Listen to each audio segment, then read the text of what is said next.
MES College of Engineering and Technology Kunnakkara, APJ Abdul Kalam technological യൂണിവേഴ്സിറ്റിയുടെ കീഴിലുള്ള AICTE അംഗീകാരമുള്ള എറണാകുളം ജില്ലയിലെ MESന്റെ പ്രമുഖ സ്ഥാപനത്തിൽ 2024 വർഷത്തെ പ്രവേശന നടപടികൾ ആരംഭിച്ചിരിക്കുന്നു. ISO 9001:2050 അംഗീകാരമുള്ള ഈ സ്ഥാപനത്തിലെ പ്രമുഖ ബിടെക് കോഴ്സുകളായ civil engineering, mechanical engineering, computer science and engineering, artificial intelligence and data science, electronics and communication എന്നീ ബ്രാഞ്ചുകളിലേക്കാണ് പ്രവേശനം.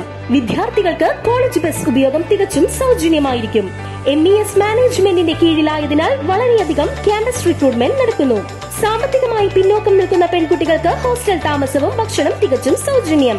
ഉയർന്ന മാർക്കുള്ള വിദ്യാർത്ഥികൾക്ക് MES സ്കോളർഷിപ്പുകൾ നൽകുന്നു. അഡ്മിഷന് വേണ്ടി ബന്ധപ്പെടേണ്ട നമ്പറുകൾ: ഫോൺ 9444781611, 8089921675. കുമ്പളങ്ങി വില്ലേജിൽ ഡിജിറ്റൽ സർവേ ആരംഭിച്ചു. കൊച്ചി താലൂക്കിൽ കുമ്പളങ്ങി വില്ലേജിന്റെ ഡിജിറ്റൽ റീസർവേ പ്രവർത്തനങ്ങൾ ആരംഭിച്ചു. ഗ്രാമപഞ്ചായത്ത് ഹാളിൽ വിശദമായ യോഗം ചേർന്ന സർവേ സംബന്ധിച്ച വിവരങ്ങൾ വകുപ്പ് ഉദ്യോഗസ്ഥർ വിശദീകരിച്ചു. കുമ്പളങ്ങി വില്ലേജിലെ സർവേ ഓഫീസിന്റെ ഉദ്ഘാടനം പഞ്ചായത്ത് പ്രസിഡന്റ് സൂസൻ ജോസഫ് നിർവഹിച്ചു. വൈസ് പ്രസിഡന്റ് PS സഗീർ, മുൻ president Leeja Thomas Babu, standing committee ചെയർമാൻമാരായ Jacob Basil, Jasmine Rajesh, Jency Antony, survey assistant director K Jayakumar, resurvey superintendent Priyanka H, head supervisor Rekha Sekhar, IEC nodal officer KC Suresh Kumar, ഗ്രാമപഞ്ചായത്ത് അംഗങ്ങൾ തുടങ്ങിയവർ പങ്കെടുത്തു. നിങ്ങളുടെ വരവും നിങ്ങൾ സർവേ എന്താണെന്നും ഇതിൻ്റെ ജനങ്ങൾക്ക് കിട്ടുന്ന ഗുണങ്ങൾ എന്താണെന്നും ഏറ്റവും കൂടുതൽ കുമ്പളങ്ങി ഗ്രാമപഞ്ചായത്തിന് കിട്ടുന്ന നേട്ടം എന്താണെന്നും ഞങ്ങൾക്കറിയില്ല. അതിൽ കുമ്പളങ്ങി ഗ്രാമപഞ്ചായത്തിനെ സംബന്ധിച്ചിടത്തോളമാണെങ്കിൽ വളരെ പ്രശ്നമുള്ള ഒരു പ്രദേശമാണ്. സാർ പറഞ്ഞു 2600 ഹെക്ടർ സ്ഥലമുണ്ടെങ്കിൽ അതിന് വലിയ പ്രശ്നമാണ് എല്ലായിടത്തും. കാര്യം ഒരു ചെറിയ ഒരു ഇല വന്ന് തൊട്ടപ്പുറത്ത് പോയാൽ പോലും പരാതികൾ പരിഹരിക്കാനായിട്ട് ഡെയിലി അദാലത്തും പോലീസ് സ്റ്റേഷനും ഉള്ള ഒരു തിങ്ങിപ്പാർക്കുന്ന പ്രദേശമാണ്. ഒരു ഇന്നിങ്സ് പോലും വിട്ടുകൊടുക്കാത്തൊരു പ്രദേശം കുമ്പളങ്ങിയിൽ. ഏറ്റവും കുമ്പളങ്ങി വടക്കേ അറ്റത്ത് തൊട്ട് ഏതായാലും മാളാട്ട് വരെ ഒരു സെൻറ്റിന് 15 ലക്ഷം രൂപ 18 ലക്ഷം രൂപ ഒരു സെൻറ്റിന്. എന്നിട്ട് പോലും കിട്ടാനില്ല. 20 ലക്ഷം രൂപയാണ് ഇല്ലീഗൽ കവല ജംഗ്ഷനിൽ വരുന്നത്. അപ്പോൾ പോക്കറ്റ് റോഡിൻ്റെ കാര്യം ഞാൻ പറയാതെ സ്വാഭാവികമായിട്ട് അതിൻ്റെ 10 ലക്ഷം അത്രയും വിലപിടിപ്പുള്ള ഒരു ഭൂമിയാണ്. എന്തുകൊണ്ടാണ് കുമ്പളങ്ങിയിൽ ഇത്തരം സ്ഥലത്തിന് വില ഉണ്ടായതെന്ന് ഞങ്ങൾക്ക് തന്നെ അത്ഭുതപ്പെട്ടു പോയി.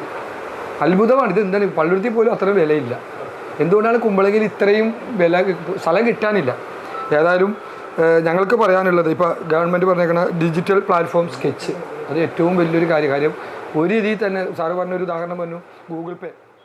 വരും ദിവസങ്ങളിൽ ഡിജിറ്റൽ സർവേയുമായി ബന്ധപ്പെട്ട സർവേ ജീവനക്കാർ ഓരോ വസ്തു ഉടമസ്ഥരുടെയും വീടുകളിലെത്തുമ്പോൾ വസ്തുവിന്റെ കരമടച്ച രസീതും അതിർത്തികളും ആവശ്യമായ രേഖകളും പ്രമാണങ്ങളും അവർക്ക് മുന്നിൽ ഹാജരാക്കുവാൻ ശ്രദ്ധിക്കണമെന്നും സർവേ ഉദ്യോഗസ്ഥർ അറിയിച്ചു. നമ്മളിപ്പോൾ കേരളത്തിലെ എല്ലാ വില്ലേജുകളിലും ഡിജിറ്റൽ പ്ലാറ്റ്ഫോമിൽ സർവേ ചെയ്യുന്നതിൻ്റെ ഭാഗമായിട്ട് നമ്മൾ എറണാകുളം ജില്ലയിൽ ഫസ്റ്റ് ഫേസിലെടുത്തിരുന്ന 13 വില്ലേജുകളുടെയും ഡിജിറ്റൽ സർവേ പൂർത്തീകരിച്ചു.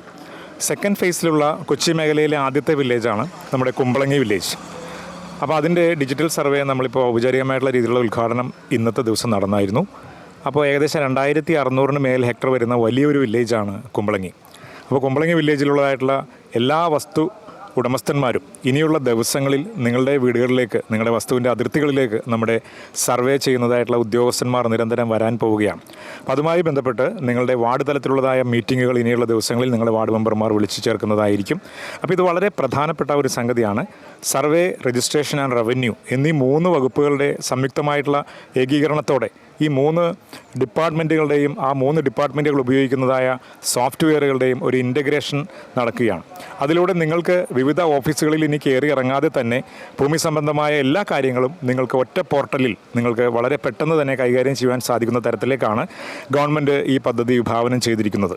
അപ്പോൾ അതിനകത്ത് നിങ്ങളുടെ മൊബൈലിലൂടെ തന്നെ ഇനിയുള്ളതായ എല്ലാ വിവരങ്ങളും സർവേ സംബന്ധമായിട്ടാണെങ്കിലും നിങ്ങളുടെ വസ്തുവിൻ്റെ എല്ലാ തരത്തിലുള്ള കാര്യങ്ങളും ഇനി അറിയുവാനായിട്ട് സാധിക്കുന്ന ഒരു വലിയ കാലഘട്ടത്തിലേക്കാണ് നാം മാറുന്നത്. നമുക്കറിയാം, കൊച്ചി താലൂക്കിലെ നമ്മുടെ ഫസ്റ്റ് ഫേസിൽ ഉൾക്കൊള്ളിച്ചിരുന്ന 5 വില്ലേജുകൾ, ഇതിനകത്ത് എടക്കൊച്ചി, പള്ളുരുത്തി, തോപ്പുംപടി, മട്ടാഞ്ചേരി. വസ്തു സംബന്ധമായ ഡിജിറ്റൽ വിവരങ്ങൾ ഓരോ വസ്തു ഉടമസ്ഥർക്കും മൊബൈൽ ഫോൺ വഴി ലഭ്യമാക്കുന്ന തരത്തിലേക്ക് എത്തുന്ന സംരംഭത്തിന് വസ്തു ഉടമകളുടെ ഫോൺ നമ്പറും വെരിഫിക്കേഷൻ കോഡും ഉദ്യോഗസ്ഥർക്ക് നൽകുന്നതിന് വിമുഖത കാണിക്കരുതെന്നും അവർ അഭ്യർത്ഥിച്ചു. ഇതിന്റെ ഏറ്റവും വലിയ അട്രാക്ഷൻ കിട്ടുന്നത് തദ്ദേശ സ്ഥാപന വകുപ്പിന് തന്നെയാണ് ബെനിഫിറ്റ് കിട്ടുന്നത്. കാര്യം നിങ്ങളുടെ അധീനതയിലുള്ള അല്ലെങ്കിൽ നിങ്ങളുടെ ആസ്തി രജിസ്റ്ററിലുള്ളതായിട്ടുള്ള ഭൂമി കംപ്ലീറ്റ് ആയി ഈ ഡിജിറ്റൽ സർവേക്ക് ശേഷം പഞ്ചായത്തിന്റെ അധീനതയിലേക്ക് തിരിച്ചു വരും. മനസ്സിലായി. അതുകൂടാതെ ഓരോ കൈവശക്കാരനും അവൻ 2 സെന്റുകാരനാകട്ടെ 10 സെന്റുകാരനാകട്ടെ എത്രയാവട്ടെ അയാളുടെ എല്ലാം ഓരോ കൈവശത്തിലും വ്യക്തമായ പുതിയ മാതൃകയിലുള്ള ഡിജിറ്റൽ പ്ലാറ്റ്ഫോമിലെ സ്കെച്ചുകൾ സ്വന്തം മൊബൈൽ ഫോണിൽ അവർക്ക്.